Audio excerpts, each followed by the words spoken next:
Le Seigneur soit avec vous. Évangile de Jésus-Christ selon saint Luc. En ce temps-là, Jésus disait à ses disciples, « Moi je vous le dis, faites-vous des amis avec l'argent malhonnête, afin que le jour où il ne sera plus là, ces amis vous accueillent dans les demeures éternelles. Celui qui est digne de confiance dans la moindre chose est digne de confiance aussi dans une grande. Celui qui est malhonnête dans la moindre chose est malhonnête aussi dans une grande.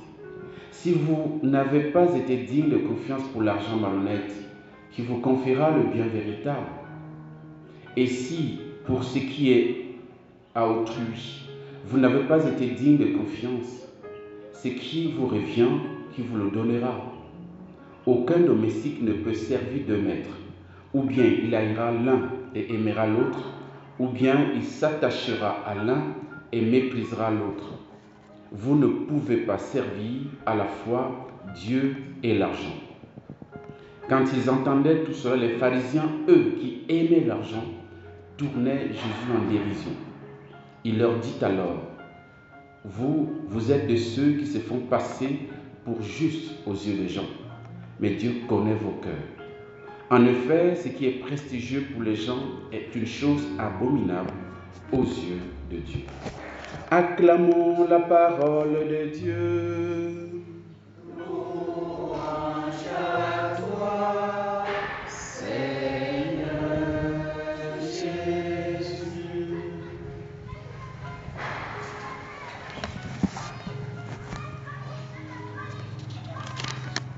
Alors, Dieu sait faire les choses parce que le texte de l'évangile qui nous est donné aujourd'hui, il y a une fenêtre qui s'ouvre sur ce qui nous rassemble en cette journée, les âmes purgatoires. Mais avant ça, je voudrais quand même nous noter que le texte parle de l'argent. Comme le premier texte, n'est-ce pas d'ailleurs? C'est quand même bizarre. La dernière fois que j'étais ici, j'ai un peu prêché sur l'argent. Je ne voudrais pas que vous gardiez de moi quelqu'un qui aime prêcher sur l'argent. C'est vraiment un de mes thèmes les moins désirés. Mais comme nous sommes appelés, comme je suis appelé en tant que prêtre, en tant que porteur de la parole de Dieu, voilà, à dire ce que Dieu a dit sur tous les sujets, y compris l'argent. Voilà, je suis obligé, surtout les textes nous prêtent, nous donnent vraiment une occasion de le faire. Donc voilà, donc souffrez que j'en parle un petit peu. Alors, déjà ce qu'il faut dire dans ce texte-ci, c'est d'abord c'est un texte qui suit ce que nous avons écouté certainement hier, qui parle de l'intendant malhonnête, de ce gérant malhonnête qui gaspille, en fait, qui dilapide les biens de son maître, et son maître va lui retirer la gestion de ses biens, et pour s'en sortir, après, il va décider de tronquer les chiffres avec ceux qui devaient à son maître, de manière à ce que lorsqu'il ne sera plus là, qu'il puisse au moins être accueilli par ces gens-là. Et Jésus louait l'habileté, non pas la malhonnêteté bien sûr de cet homme, mais il louait l'habileté de ces gens malhonnêtes qui a su, voilà, ménager sa retraite anticipée, si on peut dire. Voilà. Et la finale du texte d'hier de l'évangile d'hier disait que les fils de ce monde sont habiles entre eux plus que les fils de lumière. Et je disais hier par rapport à ça, je disais, mais justement, ce genre malhonnête a su composer avec ceux qui devaient à son maître, de manière à ce qu'ils sont entendus. Vous voyez, ils ont été solidaires dans le mal. Parce qu'en temps normal, si vous devez à quelqu'un, et puis le gérant vient vous dire, non, il faut marquer, comme tu dois 100 millions et écrit 50 millions, tu dois quand même dire, mais attends, c'est pas possible, je lui dois 100 millions. Mais aucun des gérants, aucun des endettés n'est-ce pas, du patron de ce gérant n'a jamais. Non, au contraire, il devait être content qu'il paye moins par rapport à ce qui était prévu. Vous voyez donc, ils sont malhonnêtes, ils sont tous malhonnêtes et ils s'entendent très bien entre eux. C'est pourquoi Jésus dit, les fils de ce monde sont habiles entre eux, ils sont solidaires entre eux, plus que les fils du royaume. Autrement dit, les fils des Lumières, autrement dit les chrétiens. On a de la peine à s'entendre entre nous que ceux qui sont païens. Ils savent bien s'entendre entre eux pour faire des choses. Mais entre nous, c'est parfois des comportements païens qui se retrouvent chez nous. On n'est pas très porté à la solidarité chrétienne, à la fraternité chrétienne. Lorsque je vois mon frère ou bien ma soeur chrétienne, n'est-ce pas, dans une situation désagréable.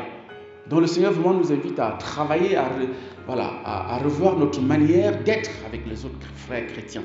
Bien sûr, sans exclure ceux qui ne sont pas chrétiens. C'est ça la différence entre nous. Nous devons être solidaires entre nous chrétiens, mais sans exclure ceux qui ne sont pas chrétiens.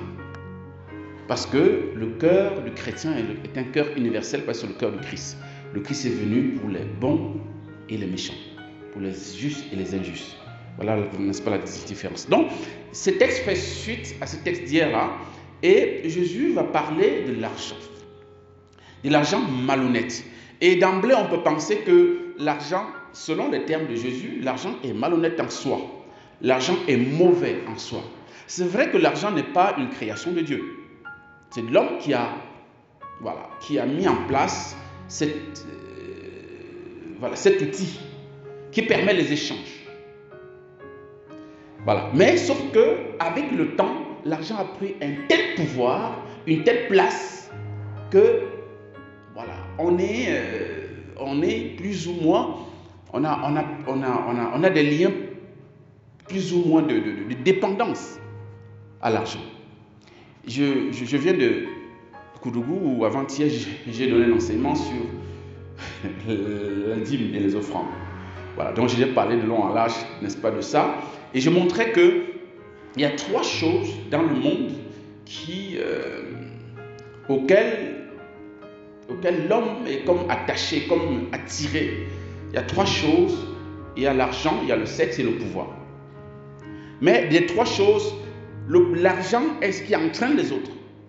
Parce que c'est l'argent qui te donne le pouvoir, qui te permet de parler fort devant les autres. De te présenter comme un tel. C'est l'argent qui te permet n'est-ce pas, d'assouvir aussi, n'est-ce pas, tes plaisirs et ta jouissance sexuelle et tout ça. Donc l'argent est vraiment le maître. Entre les 3 choses, l'argent est en tête, prédomine. Et donc si on ne fait pas attention, nous pouvons nous trouver en train de servir le maître, l'argent. Et c'est ce que le Christ dit ici. Il dit, vous ne pouvez pas servir à la fois Dieu et l'argent. Et si Jésus le dit, c'est parce qu'il a compris que l'argent est a tellement pris de place dans notre vie, et surtout par rapport à ses contemporains. Et même pour nous aujourd'hui, c'est encore plus vrai aujourd'hui, que on ne se situe plus, on ne sait plus où est notre Dieu. Où est notre Dieu? Où est notre maître? On ne peut pas servir Dieu et l'argent. L'argent est quelque chose de bien, mais encore faut-il que nous ayons une relation. Parce que ce que Jésus pointe ici, la majorité de l'argent vient à partir de la relation que nous avons avec l'argent. Quelle est la nature de notre relation à l'argent? Est-ce que c'est un outil par lequel qui me sert à servir Dieu, à louer Dieu, à servir les autres, ou bien c'est un outil qui m'a servi, moi? Est-ce que c'est devenu mon maître? Est-ce que lorsque je n'ai pas l'argent, je ne dors pas? Qu'est-ce qui m'empêche de perdre? Qu'est-ce qui fait que je perds le sommeil? Je perds la sérénité. Est-ce que c'est le manque d'argent?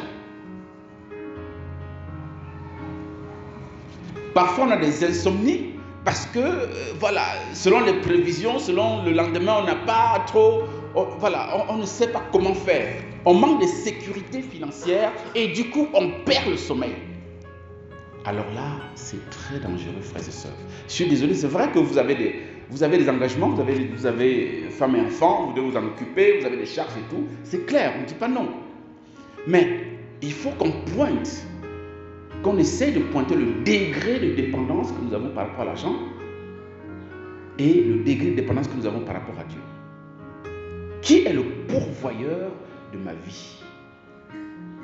Est-ce que c'est l'argent ou c'est Dieu? Est-ce que je mets ma sécurité dans l'argent dans mon compte en banque ou je mets ma sécurité en Dieu?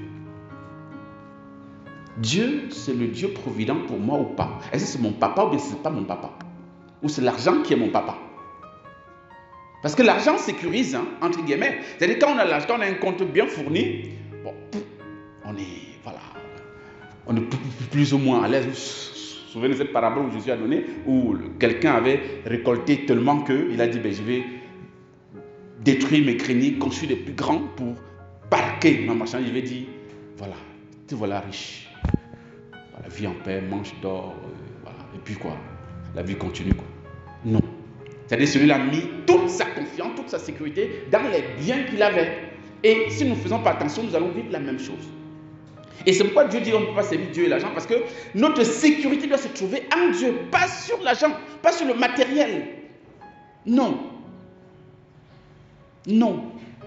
Quand nous sommes en rupture avec Dieu, quand on n'est plus en communion parfaite avec Dieu, est-ce que nous manquons de sommeil? Est-ce que ça nous empêche de dormir? Comme quand on manque l'argent, ça nous empêche de dormir. Il faut très qu'on voit. Hein? Donc c'est un peu ça la question aujourd'hui. Et bon, je disais la dernière fois aussi ici, je l'ai dit, n'est-ce pas, à Koudougou, l'argent doit être... nous devons... En fait, l'argent est à notre service. D'accord?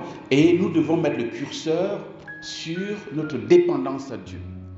Et Dieu, c'est notre papa. Il sait que nous avons besoin de ceci et de cela. C'est lui qui dit. Il dit dans Matthieu 6, verset 33 et suivant, cherchez d'abord le royaume de Dieu et sa justice, le reste vous sera donné. Il sait qu'on a besoin de l'argent pour ceci ou pour cela. Mais il faut bien restituer les choses. Et par rapport à la gestion d'argent, je disais que par rapport à la dîme, par exemple, frères et sœurs, la dîme est la propriété et le droit de propriété de Dieu. Ce que nous gagnons, c'est Dieu qui nous l'a donné. Nous le savons, on le dit comme ça. Mais la preuve que nous avons conscience que ce que nous gagnons vient de Dieu, c'est de payer la dîme. Quand je ne paye pas la dîme, je dis que cet argent ne vient pas de Dieu. Ce n'est pas Dieu qui me donne. C'est le droit de propriété de Dieu. C'est-à-dire, je prouve en payant ma dîme que tout ce que j'ai appartient à Dieu. Et c'est en même temps le gage de la sécurité, n'est-ce pas, de mes biens. En payant la dîme, je sécurise mon bien. J'ai dit, Seigneur, tout ce que j'ai vient de toi. Donc aide-moi à gérer comme cela se doit.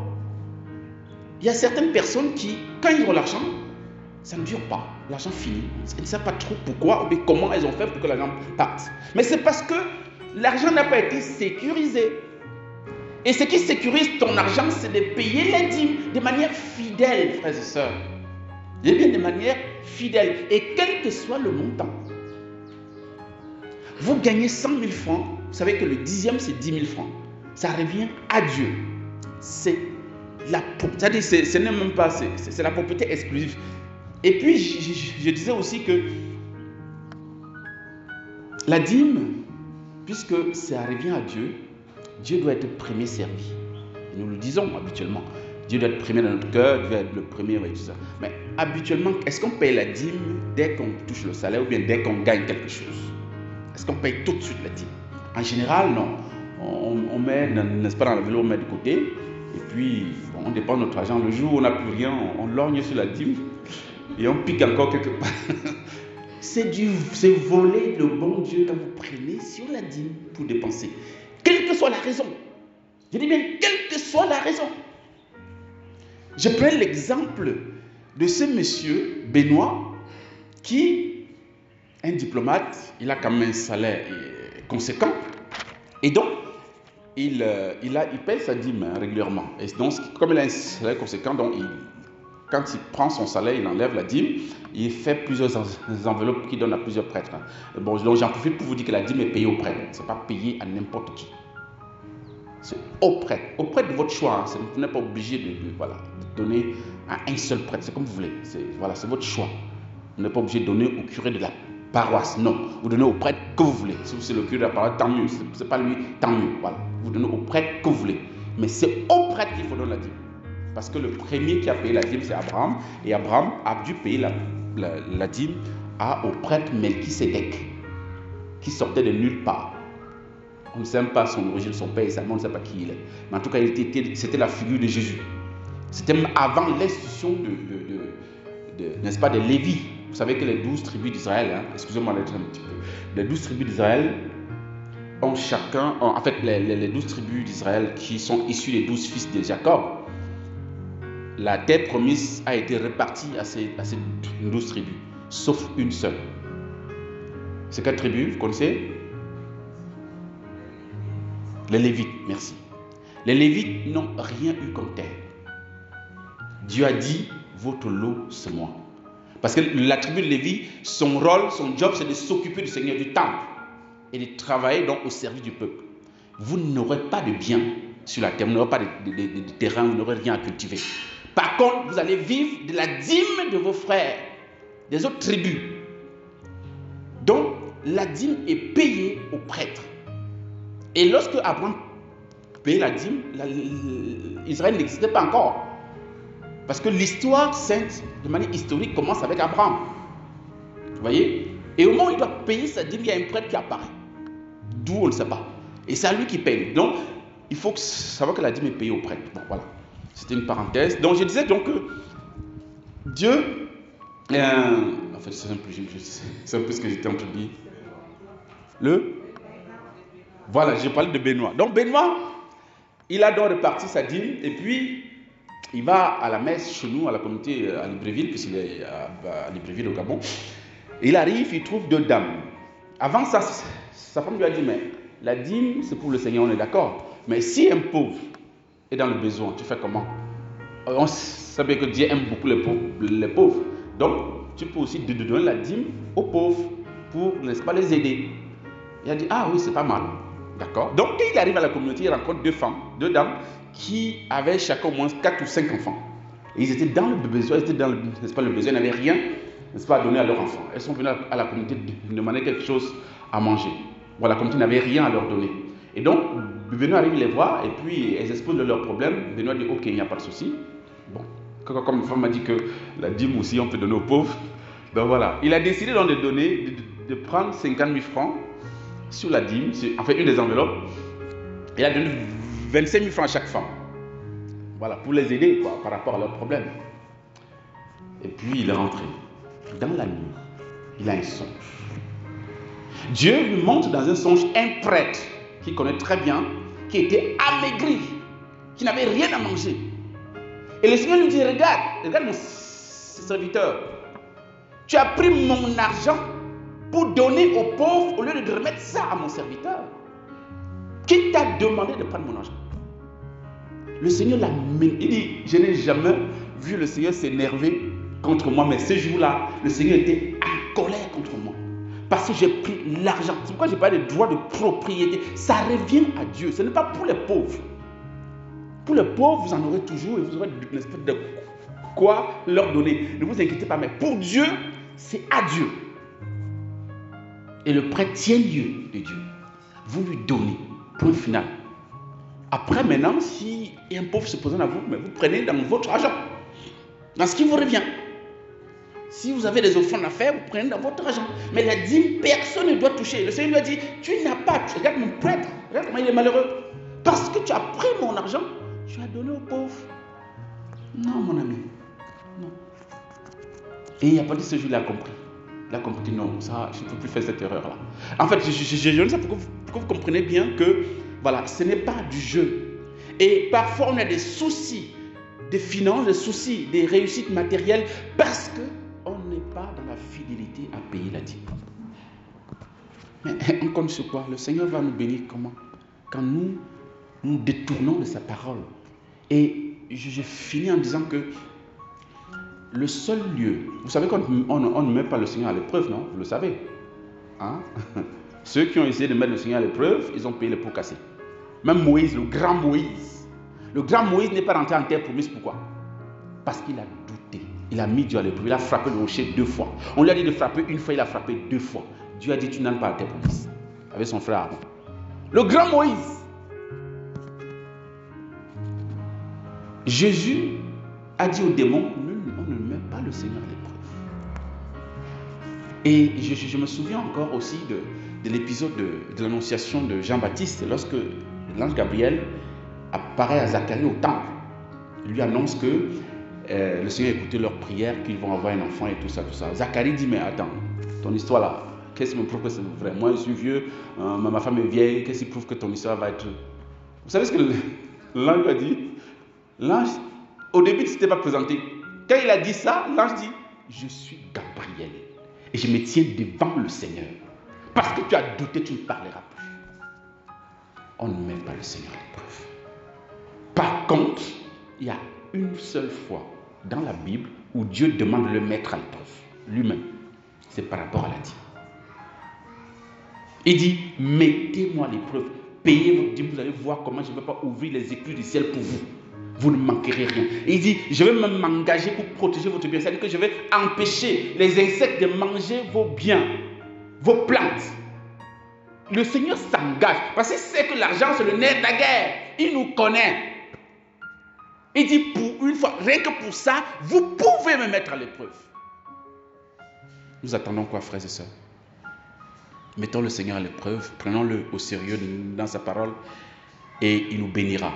Et je finis donc par rapport à nos amis les âmes purgatoires, puisqu'il est dit ici, faites-vous des amis avec l'argent malhonnête, afin que le jour où il ne sera plus là, ses amis vous accueillent dans les demeures éternelles. Dans les demeures éternelles, ça nous fait penser au ciel.